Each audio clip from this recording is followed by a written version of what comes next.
Kayleigh McEnany joins me right now. All right? A test of the presidency, opportunity to lead. What do you think he'll do with it? Yes, I think he'll squander it. I hope he doesn't, but I think he will. Democrats have a tendency to go the more restrictive route. And I can tell you, I went into the administration amid a lockdown with President Trump. There was no one itching to get out of that lockdown more than then President Trump, because he realized the economic repercussions as a businessman. And also we learned through March 2020 and beyond the health repercussions, the missed cancer diagnoses, the kids who weren't in schools, the abuse that wasn't reported. We know that's typically reported in schools. There are trickle-down effects that are devastating. This is not March of 2020. We're in a different place. I really hope President Biden understands that.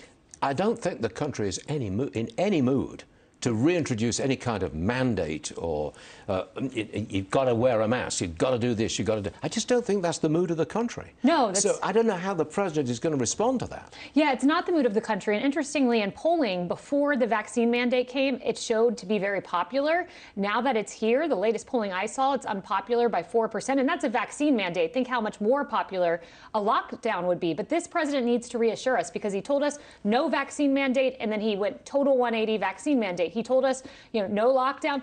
Here, it could be a 180. He needs to emphasize, I mean what I say, no lockdown. There's a chronic contradiction here.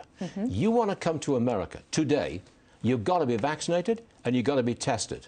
Unless, of course, you just walk across our southern border.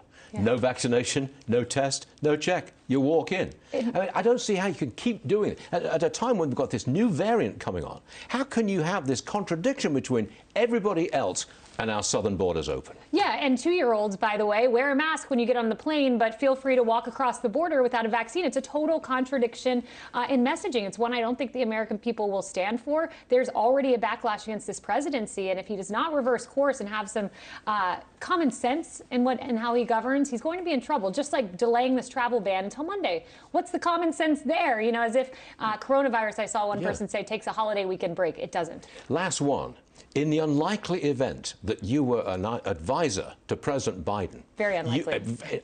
Entirely unlikely, I know that. But what advice would you give him? What would you tell him to say at 11:45 this morning? I would tell him, do not lock down this country. I think it was necessary in March of 2020, not today. And look, there's going to be a lot of pressure on him. You heard Dr. Fauci kind of equivocate, we're not there yet, but maybe, I'm paraphrasing Dr. Fauci there. But don't listen to that. There may be a temptation from the public health officials, but get some economic advisors in the room as well. Oh, yes, please. Yeah. Yes, please. I think you regard this program at 11 o'clock in the morning as a kind of a warm-up for your performance at 12 noon on the show I always call Ambush, but which is really called Outnumbered. Right? I rely on you, Stuart, to sharpen my knives ahead of Outnumbered. And